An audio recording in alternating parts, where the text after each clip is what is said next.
Welcome to Functional Philosophy. I'm Charles Tew. That's T as in tango, E as in echo, and W as in whiskey. This is episode number 28, and its title is The Rules Do Not Apply to You. Hello everyone.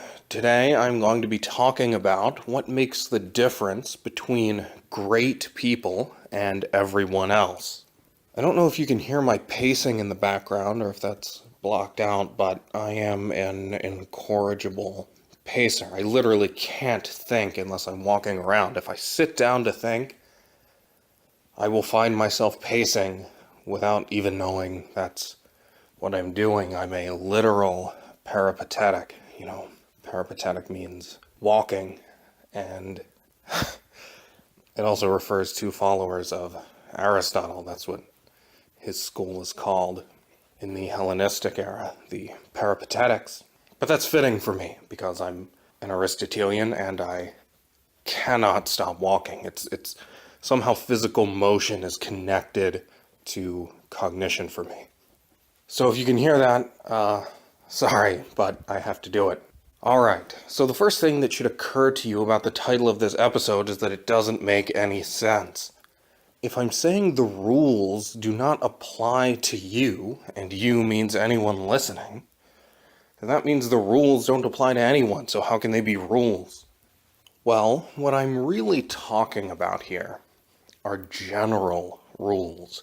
Rules of thumb. Things most people follow most of the time, because they mostly hold true most of the time. I'm talking about statistical averages. So this episode is going to be about why you should not follow statistical averages over your own judgment. Now, the reason people follow averages is because they don't trust their own judgment, or they're afraid to use it and rely on it and take responsibility. It's a way of not thinking. It's a way of farming out your own thinking to everyone else.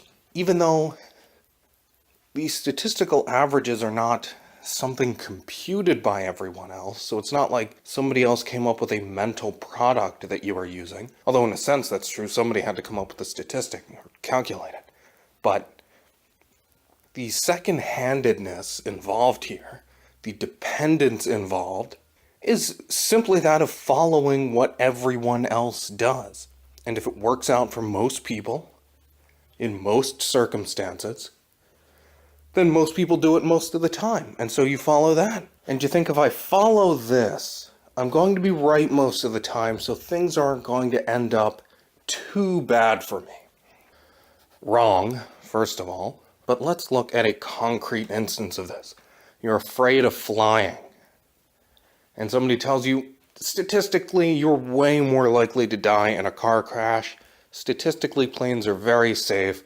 Don't be irrational. Now that's valid. It's totally fine to use statistics when you have no first-hand knowledge of your specific circumstances.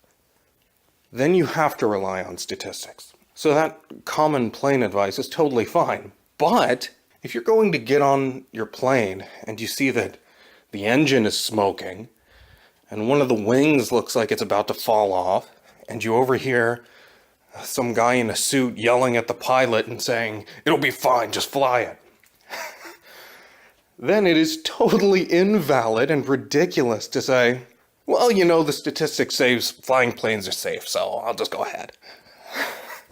That obviously, the statistics are out the window in your specific context now. You are an individual. You are not the average of all individuals. Your context is not the average of all contexts. It is your context. So if you notice something like that, you have to have the courage, the independence, the integrity even, to not get on that plane, to think, this doesn't look safe, and I don't care what the statistics say about the safety of flying. I've noticed that my context doesn't fit the statistical average. Or take restaurants, right? Restaurants are notorious for being failing enterprises. The vast majority of them fail very quickly.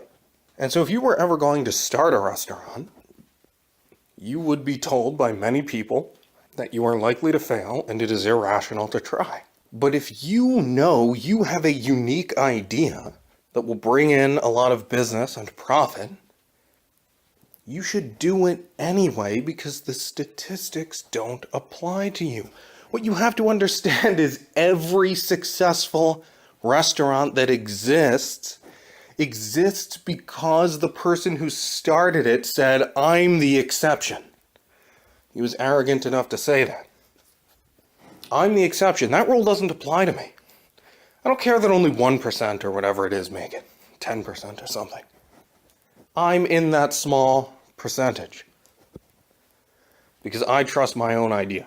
I know that I'm different from all those other restaurants. Now, in order to do that, he had to trust his own judgment in the face of statistics and in the face of other people discouraging him on the basis of those statistics. Saying, "Oh, the chances, what are the chances? You're right. Oh, you're so arrogant. Oh, what are the chances you know better than everyone else? Yeah, you're right and everyone else is wrong." Well, if you're right and everyone else is wrong, too bad for everyone else. But this is how most people think.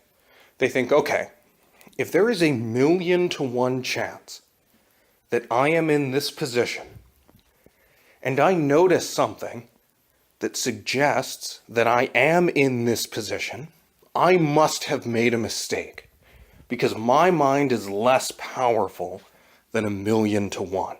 I don't trust my mind that much. I don't trust my judgment that much. Well, that is precisely what you have to do in order to be great. As I said, every successful restaurant owner was successful because he defied the statistics. I mean, that's what I'm doing. Do you know how many semi-literate morons are out there doing their own podcast, pretending to be intellectuals, writing unreadable books? I mean, even within Objectivism, there are all these morons out there who put out books poorly written, first of all, in form, and then in content are just an attenuated version, or are just a version of Ayn Rand, less well formulated, and attenuated with their own mistakes. The mistakes of these authors that they put forward as improvements on Ayn Rand. Those, I've seen many of those over the years. And just, wannabe intellectuals in general. Don't have anything to offer, don't know what they're talking about. Well, I had to have the confidence to look around, to look at everybody else's work, and to say, I trust my mind to judge my work in comparison to what's out there, and I see that I am a unique case. I actually do deserve success. And it's not like there's this mountain of other people out there who are really great and they're just not finding success. So I see that I'm unique in this situation, and if anybody's going to succeed, it's going to be me, even though somebody else with a lower resolution view, somebody else who didn't know me from Adam would just say, "Oh, this is just another one of those people, he's likely to fail." And he would be right from his context of knowledge. But I have inside knowledge. I know me. I know my work. So you just have to have that selfish arrogance to trust your own judgment. To say, if I judge it's this way, I don't give a damn what the statistics are. Never tell me the odds. Incidentally, Stefan Molyneux is one of those types, if you didn't know. At one point I decided to look up his books, which I think all but maybe the last one are free in PDF form on his website. Presumably because he's a libertarian and doesn't believe in intellectual property. But I was reading through those and I realized, oh my God, this is what he is. I never realized this. Stefan Molyneux is nothing other than one of those idiots who just aped everything from Ayn Rand, introduced his own mistakes because he's too dumb to understand anything she said, and then presented that as his grand new theory. The only difference between him and all the other people I've read is that he is grammatical. I mean, he's not a great or eloquent writer, but he's not embarrassingly illiterate either. Oh man, I just laughed when I realized that he is just a slightly better version of all of those creatures I've seen over the years, who just learn everything from Ayn Rand, don't understand it, introduce their own errors and call it new and improved on objectivism. That's what he is. Anyway, that's just a brief aside. But consider that you hear all the time this idea that the average person thinks he's smarter than average. Most people think they're smarter than average. So then people say, well, if I think I'm so smart, but that's what the average person thinks, I'm probably just average. Now, there are many smart people who think this. But you have to have the confidence, the serenity, the equanimity to say, I know if I say I'm smarter than everyone else, that makes me indistinguishable from a lot of people who are dumb and not smarter than everyone else, but who say they are. But it's the truth, and I'm content with that. And I'll be able to prove it in the long run, but for right now, I can only say what's true. You don't question your own judgment because it goes against the average. That's the point here. The bottom line here is, if you don't think independently, then you can't spot the exceptions. And if you can't spot the exceptions, then you have to go with the average. And if you go with the average, you're going to be average. Every great person is great because he keeps his eye out, he observes, he notices when something comes along that is unusual, and he jumps on it. And the only reason he can jump on it is because he's operating on the basis of his own observation and judgment, and not the average collective experience of everyone else. Because if he relied on that, he would do what most people do, which is to let those opportunities pass him by, or let those threats come and get him, because he thinks, well, on average, this probably isn't a big deal, so I just won't do anything about it. I won't run away, I won't go after this. Great people trust their own judgment and act on exceptions, and everyone else is too afraid to do that. And they're afraid for multiple reasons. They're afraid because they don't want to use their minds. That makes them take responsibility. Because they're skeptics and they doubt the ability of their mind to grasp reality. Because other people tell them that they're wrong. More people tell them that they're wrong than that they're right, and they can't rely on their mind in the face of social pressure. This actually is a worsening problem, because if you don't use your mind, if you refuse to use your mind, then what happens is you have to rely on other people's minds, because you have to rely on something. Or you just go by whim or whatever. One way or another, you don't have experience with the efficacy of your mind, and so you become afraid to use it, doubtful of its potency. And so you run to other people, and you rely on their minds and their collective experience. This is why people follow what other people say so much. This is why they think, well, 50 million Frenchmen can't be wrong. Because by not using their own minds, they've become dependent on other people's minds. They've normalized that way of being. And once you're dependent on other people's minds, it's the same as being dependent on anything. Somebody cuts you off and says, well, go do it yourself. Now you're afraid to do it. So there are all these people who aren't confident in their ability to tell when they're in exceptional situations, because they never think for themselves. And so they're also vulnerable, extremely susceptible to discouragement from other people, or provocation from other people. So two sides of the same coin. Actually, those are the themes of the Back to the Future movies. The Back to the Future movies are some of the best movies in their category ever. And collectively, the theme is don't let other people influence you against your own judgment, whether negatively or positively. Don't let them discourage you, and that's the theme of the first movie. And don't let them provoke you. That's the theme of 2 and 3, which are really one movie. They were filmed as one. And they are one in terms of plot and theme. Anyway, as I said, the bottom line is it's either independent judgment or statistical averages. If you're okay with being average, then go with the statistics and you'll be okay mostly most of the time. Except you won't be. Now, in the material realm or in the realm of action to which you're applying the statistics, yes, you will be fine most of the time. But you will be miserable. You won't be happy. Because happiness comes from using your mind to live the best life you can.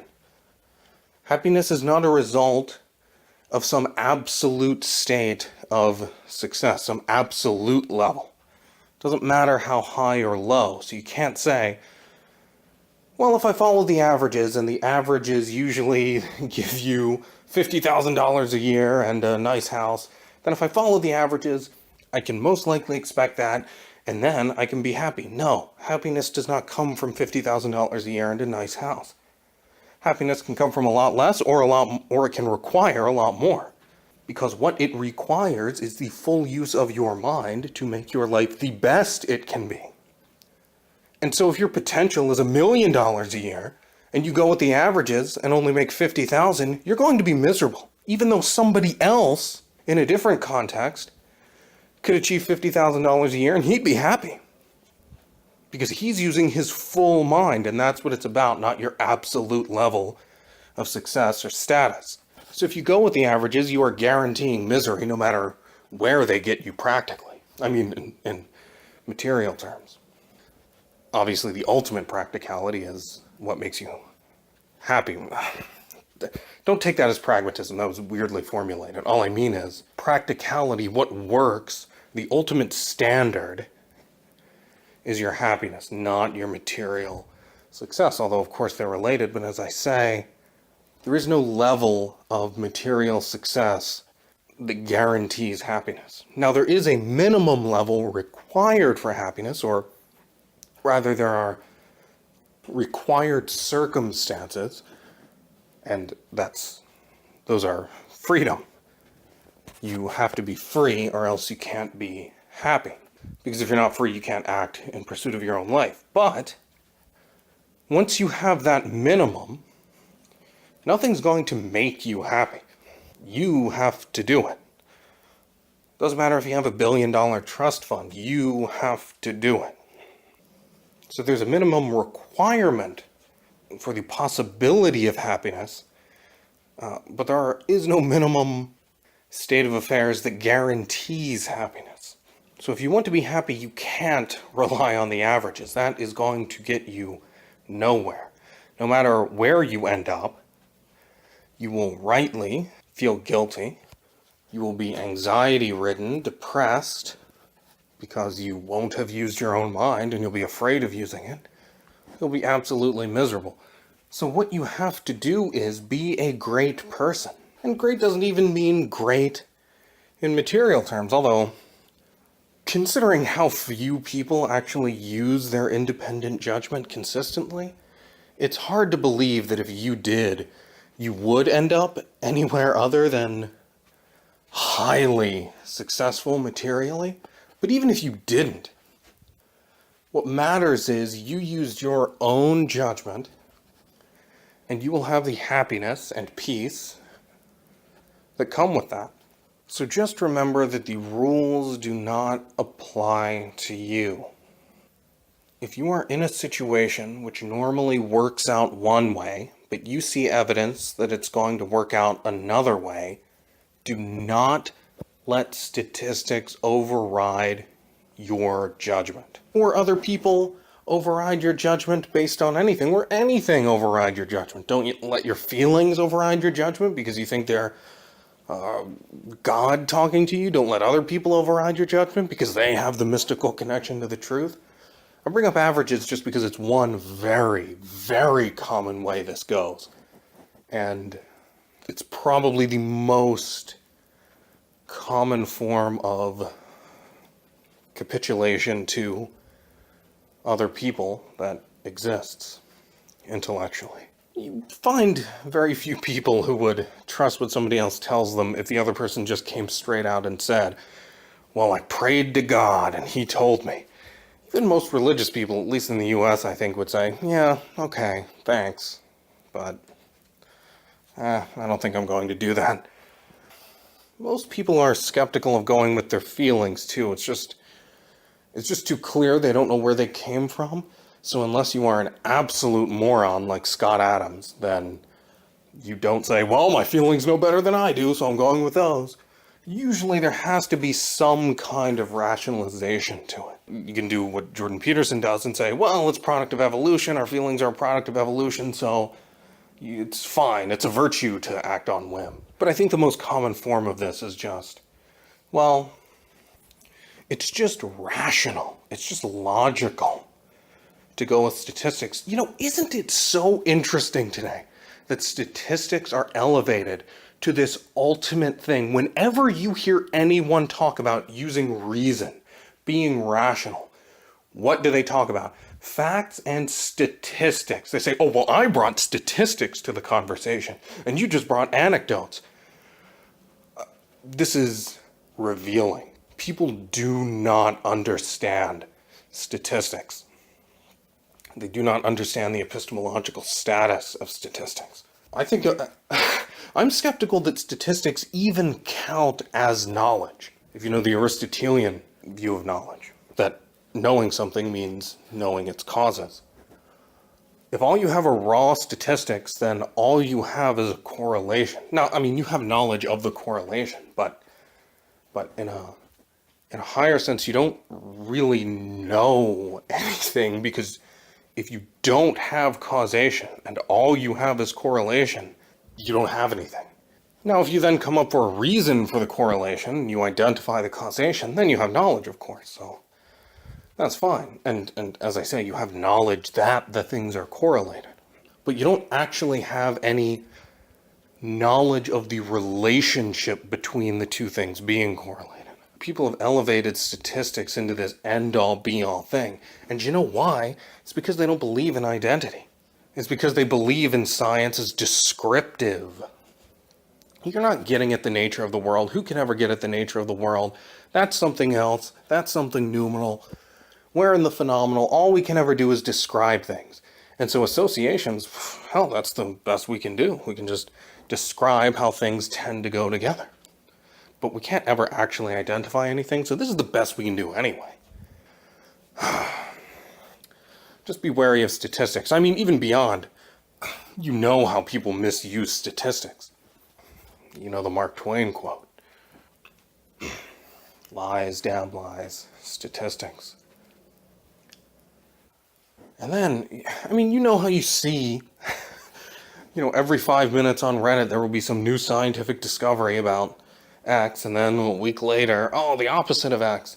It's because people have no clue what the actual scientific method is. And this is actually why people don't believe it as much, why you get people like Kuhn and Feyerabend, and these people who think, things just change, paradigm shifts, it's arbitrary. Or at least you can never know anything for certain, because everything's always being overturned. Again, this is just another example of how somebody doing something wrong can discredit the whole thing.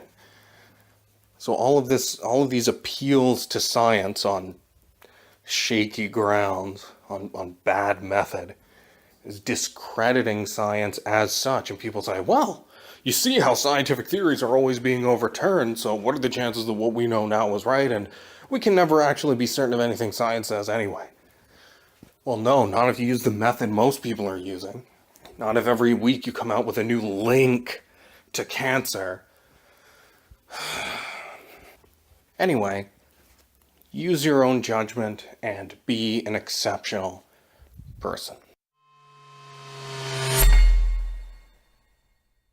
If you'd like to ask me a question, you can just send me an email at charles.a.tew@gmail.com. You can also visit my website at charlestew.com. There you can find information on and links to all my work, including ways to support it. And the number one way you can support it is on Patreon with a recurring donation, large or small. I actually have a few patrons at this point, so things always go slowest at the beginning, so I'm hoping things will snowball. And spread the word, of course. If you find what I'm saying refreshing, nobody else says what I'm saying, at least not with any indication that they actually care or believe it, then just spread the word and tell people you like the show. And that can be a big, big help too. Anyway, thanks for listening. Let's meet again in episode 29.